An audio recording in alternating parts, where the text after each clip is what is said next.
Welcome back to this channel, Rookie Year Soccer. We've got another guest episode today. I'm going to try and bring you these sort of podcasty type, unedited episodes more because I think it's a sort of fantastic way to talk about stuff that doesn't usually make it into my shortened videos. And today we're going to be talking to Nick from New England Pieces. So Nick, do you want to introduce yourself? Hi, everyone. Thank you, Sam, for this opportunity. My name's Nick. I'm from New England Pieces. I've, been on social media a long time with New England Pieces. I started off as new genre investments, like when I first started on Instagram, like 5 years ago. But when I first got into cards, I went through forums.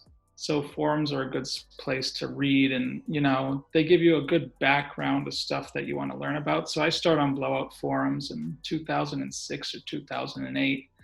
I'm 25 now, so I was about 11 to 15 doing online forums, and everybody thought I was older, so that was a good advantage there. But I've been doing cards online since about 2010.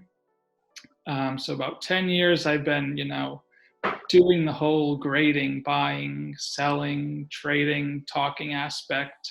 So I'm on Instagram, I'm on Twitter, I try to tweet frequently, and then I'm on, what else am I on? YouTube. I try YouTube videos.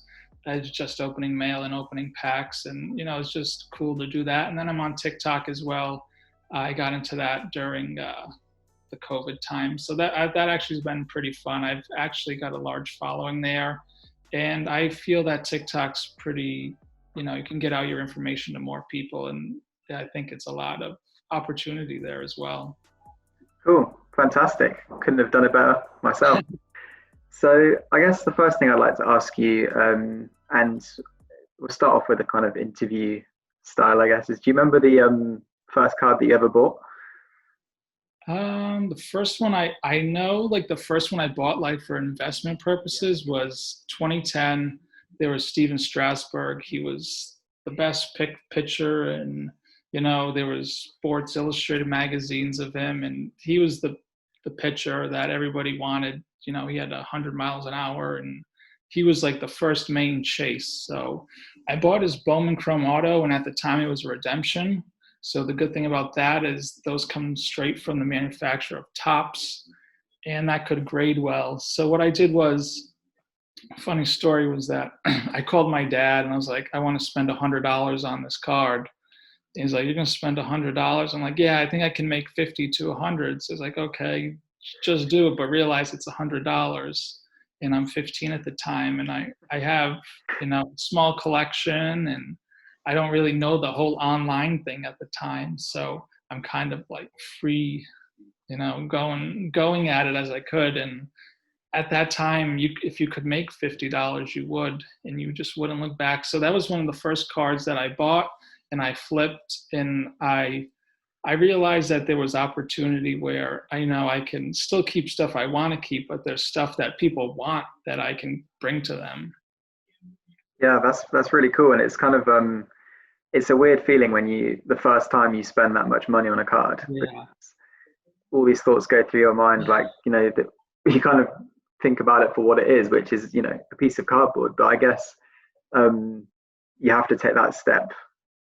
Yeah, definitely. And that was the first time bought online, but I would buy blasters, I don't know if everybody out there in America, we have retail stores like Target and Walmart where you go in and you can buy a retail package. So basically there's hobby, then retail, and retail is the lowest form and it's the lowest cost. So it's a good entry point for younger kids. So now I was like not five, but I was 10. And my parents would buy me Topps blasters of 2005, 2004, Fleer Tradition basketball. I remember that, 2004. So the sad thing about now is kids don't really have that opportunity to get blasters and, even find packs at Target or Walmart. Yeah, it's super expensive.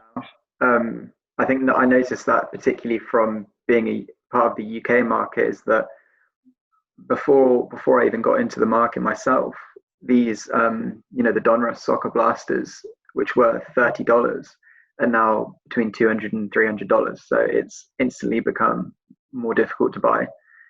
Yeah, definitely. And the one thing I would want to ask you is that, in Europe, I think I've only seen pictures of, like, I don't know if they're in stores, but like it's only the stickers. You can only buy the stickers like in stores, and you guys only have that experience pretty much. Yeah, so stickers, it's like the main thing here, for all sports, particularly soccer. Cards really aren't big. I mean, you go and speak to someone, random kid on the street, and you ask them if they know what a prism is, and they will look at you blankly. You ask them what chrome is, they won't know, Yeah. which is really strange. I guess if you were coming from the US, because it's so much more prominent, but I think it's slowly creeping over. I've noticed on the Panini website they just added the mosaic football cello packs, Oh. which is really weird because people are reselling them on UK websites for 30 pounds. So what's that, like $45-50?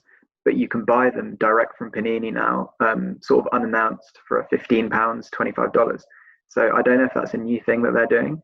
I don't know if the stock is low, but it is interesting, and I'm interested to see how it develops as the market grows here. I know it'll be nice that you guys have that opportunity. I know the NFL is trying to grow in Europe, so that could be an opportunity for American football.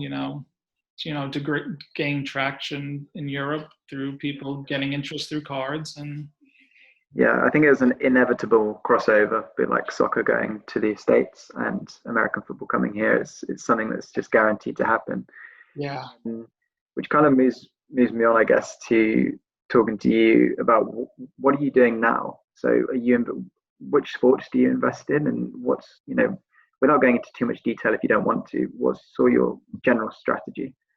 So one sport that I'm like close to phasing out of buying, which is odd because I came up on buying Bowman Chrome baseball autographs, is the baseball, American baseball. So I've kind of, put that to the side, and it's basically basketball to me, and then it's going to be soccer. So the reason why I don't pick football, American football, is because now the prices are going to be higher because the wax is in so much demand. So in the NFL, there's a high turnover rate for non-quarterback players. Mhm. And if you're not in those positions early enough, you're going to pay high for guys that, honestly, you could send the card out for grading and they could be on a different team or they could be out of the league. So if you want to take risk out, basketball is the safest, and I believe soccer is the second. I believe soccer will probably take over American interest of baseball, because baseball, honestly, there's no changes in the game. And the one thing I know about soccer, and it can't really tell it now, but I don't think a lot of people take this into consideration in the sport, is the fans. Yeah, In each city, each team, the fans, there's nothing like that in American sports. So when you have that much demand in one city, and it's at every city, there's people that want to be attached to their team, and they grow up on that team, their families grow up on that team. And I just don't think the American, I won't say investor, but the sports fan, they don't really know the ties yeah, that soccer team to a person that they have. So that's why I believe soccer. I think I'm going more into it, and I read and I learn. I believe soccer is a good spot to be in after basketball. yeah. That's an interesting point, to be honest, and I think that it's true. People do underestimate the sort of effect that soccer has on people's lives. People here, it's a do or die. People, love these teams, sometimes more than their family. Yeah. They'll be there every weekend. Obviously, at the moment, with no fans being in grounds, they can't. But I'm sure as soon as they're allowed back in, they will be. So you personally, obviously, it's interesting for me speaking to you because you're from United States. How long have you been in soccer, and what do you make of the sort of the market, how it is now, and the future for it? So soccer cards, I would say that I've been into them since the beginning of the year. I would say February, because there was basketball products coming out and I wasn't going to pay that much to be in a box break, or I'd even go out and buy my own breaks, or not breaks, but boxes to break. So then I was learning, I was seeing people talk about soccer names, about Mbappe and Sancho, because those are the two names everybody would throw out. So then that's when I got into learning about products and names, and, trying to understand the lineage of soccer cards that, it just doesn't start at 2014 World Cup Prism, that there's other cards before that. And I wasn't really going to go down that route, because that's not what I specialize in. I specialize in like volume and current day players and guys that are coming up that have hype behind them. So I learned early on that, because I had a friend that's into soccer. I went to high school with him, and he's a big Dortmund fan, and he knows about soccer. He knows about names, and he would tell me guys that are 15 and they're playing on like the club team, under 19 club team. Like there's some kid in Dortmund, Makako, and he's nuts. And like I would look for cards of him, and they wouldn't exist. So then I would research names and bounce them off my friend, and I would buy lots of cards. And there's a website called Check Out My Cards, where you can buy cards and create like a portfolio and get them shipped whenever you want. So I would buy names that I would research World Cup 2022 names, but I would see articles from 2018, and you would see guys like Sané and Asensio, Kimmich, Dembele. I would buy those names. I think I bought Gnabry. I bought a whole bunch of him before, not this season, but this year, because I would bounce them off my friend and just get his feedback on, the players. And they wouldn't be the elite players, but they would be players that, eventually they can step into a role and score. Yeah. So It's that's how I started with cards and soccer. It's super interesting you say that, because so many people, I think, when they come into soccer, they go straight to the 2014 Prism, because I don't blame them, because that's what they're familiar with, or the first Topps Chrome. And for some players, especially the younger ones, that's fine, because it genuinely is their first card. But a lot of these players that are dominating the world sort of scene, I guess you could say, they've got way earlier cards that I think, personally, I believe they're undervalued. Obviously, for everyone watching, I'd encourage them to research and sort of decide for themselves. But it's good that you sort of have that foresight to look further than, these 2014 Prism. And I think that hopefully, I think what we'll find is that players like Antoine Griezmann, the French striker, and even Messi and Ronaldo, they have so many cards from Spain, like Spanish produced, that predate these ones. So it is interesting. For you personally, do you find, like, is there a particular set that you like for soccer? Is there one that tends to grade better? What have you found? Because obviously you're producing, you're churning out lots of PSA submissions and stuff. Have you noticed any trends? Or I would say for the American market, it's Topps Chrome and Prism. Recently, Chronicles came out, and there's, Greenwood and Abraham's in there, and there's opportunity in that set. But I believe that Fati Contenders, that's the big card at the moment. I would say Prism and Topps Chrome kind of go hand in hand. The interesting thing, what I do is I just play both sides, but I do like the photography on the Topps Chrome. Topps is known for like their images, and I think that the Panini Prism, you kind of know what to expect in like each set, and I think that's where demand will go. But I like the Topps Chrome. You have Premier League, you have all the leagues, and I know Panini has the Premier League Prism.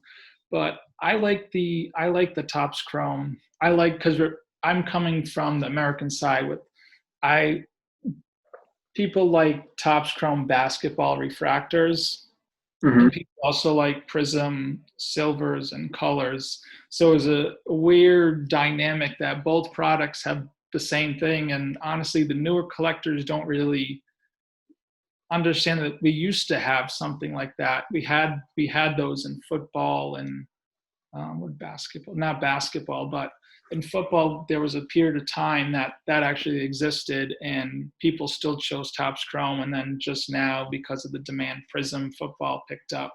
So I think in the long run, it's going to be Prism, but Topps Chrome can still be had, and I think a lot of people appreciate the Topps Chrome, especially in the UEFA sets. I would say stick to the UEFA Topps Chrome and then Prism World Cup. Yeah, I agree. I think the Topps Chrome for the Champions League, UEFA Champions League, is great because it's. I think there's a lot of opportunity there with players like Serge Gnabry, João Felix, Jadon Sancho, and then in the Bundesliga you have, of course, Gio Reyna and Erling Haaland. It's interesting because when people first came to soccer, I feel like they targeted Messi and Ronaldo, but there is so much opportunity for these slightly lesser known players. When they do well, their prices seem to really jump more quickly and perhaps in a more reactive way than the more steadily climbing cards. And I find that with Topps Chrome, that's happened a lot. Like Sancho's prices started to creep back up again recently, I've noticed. Yeah, the thing that I would say with that is it's interesting because the dynamic in soccer is the changing of the kit, and then he'll play for England, and that's in the Optic and Dunras, but there's the Dortmund Topps Chrome that everybody wants. But I know he might not leave, or the transfer fees, and there's that element that doesn't really exist in American sports. That you can't have Luka Doncic move to another team, and that element of sticking with a country kit or the club kit. Some collectors don't even know that's that Yeah, they see the name and they realize, okay, this is his card, but they don't think behind the card, where because that's what happens in American sports. We don't have that transfer. You don't have the transfer window. You don't have the transfer fee that a club would have to pay to get the guy. So, and what you also said about Messi and Ronaldo, I think that happened because people saw LeBron James and they can equate those guys on like an even leveled field.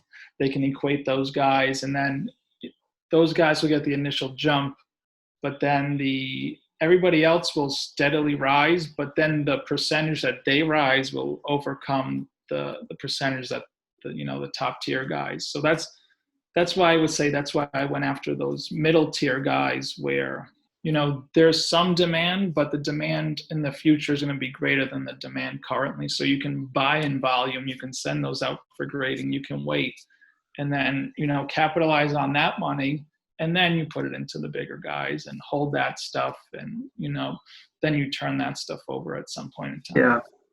That's a great point, and I think personally now it's kind of from an investment standpoint anyway, for looking to the future, sort of the 5-6 year future, because I think you do have to think that far ahead for certain people. Yeah. I'm trying to figure out now where am I going to put money, and increasingly to me now it's becoming clear that I think there's going to be certain stickers which really catch on, and of course stickers is very, very new, I think, for the American audience anyway. I might be wrong, but I feel like it's got less traction. And I believe, like as you're saying with that with stickers, and I believe the newer, like this new tier of class that are getting cards now, people are going to be buying those stickers. I know a lot of people are buying Greenwood stickers like the past few months, and the Haaland stickers, but talking about Jude Bellingham or Cunningham. Yeah, Bellingham, yeah. Bellingham, yeah. There's so many guys. Him, Eduardo Camarenga. Yeah. Yeah. You got My pronunciation is, I'm weak in that sense, but I kind of have a grasp of the guys that, are coming up in people's club teams. And I know when the sets will come out, people will know those names by then. But it's just interesting to see that I think the demand will shift from Mbappe and Sancho to now these guys. Will the people want the sticker? Which I think they honestly should, because if you're going after truer, like true as in the first close to initial rookie card, you go to the sticker. That's because soccer is rooted in Europe, and I know that. I don't think the American, mindset is set on that. They're set on the Prism and Topps Chrome, but I think is like collecting and understanding, the sport, that you would want the sticker. And as demand rises, I think in Europe on like the Prism and the Topps Chrome, because you guys don't get to experience that. Yeah. I think that will drive up both that sector and the other sector of stickers. And if you can get the stickers now, just you get the stickers, and eventually that stuff will come, but you can always have the sticker. Yeah, I agree, and I think again, this is a complete opinion point. I don't think it's I'm not claiming it's factual in any way, but Haaland is one I've been looking at for a long time, and his overall stats, to me, the amount of goals he's scoring, indicate that he is the caliber of player that isn't going to go away, and he's not just a hyped rookie. He's a legitimate sort of world-class player, and he will be for his career. And there's a debate at the moment about what's his true rookie, because of course his first card is in the Dortmund kit, but then his sticker's in the Salzburg kit.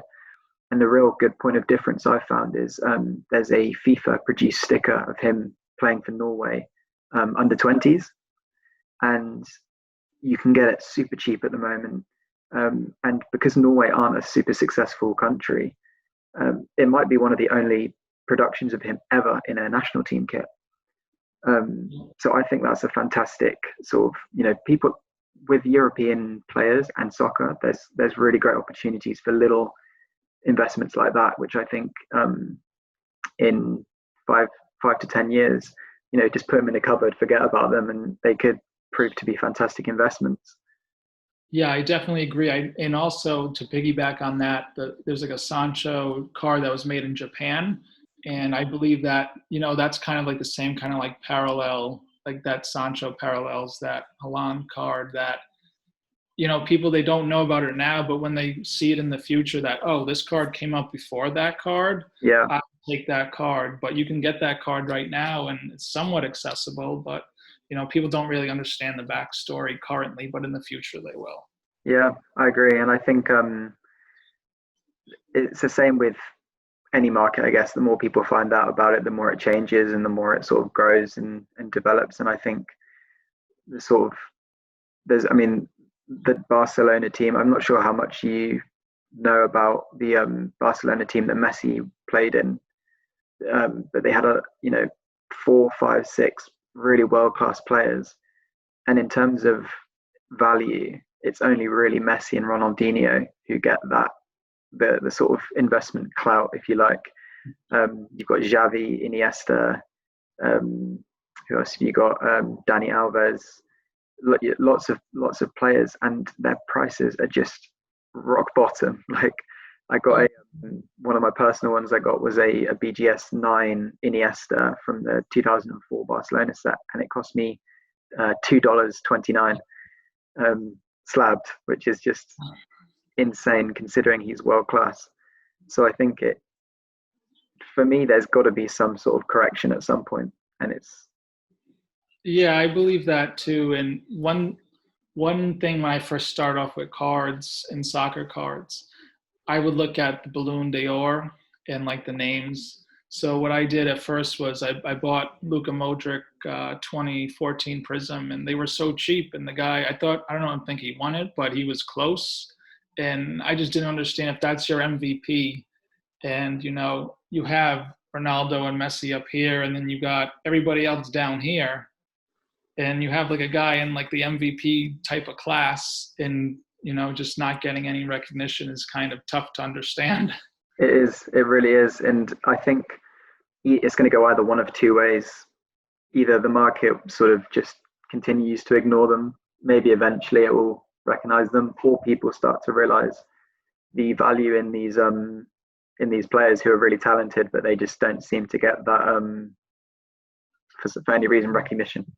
Yeah, it's weird, and it's such a new market still that I think we're bound to see some sort of changes in how it operates.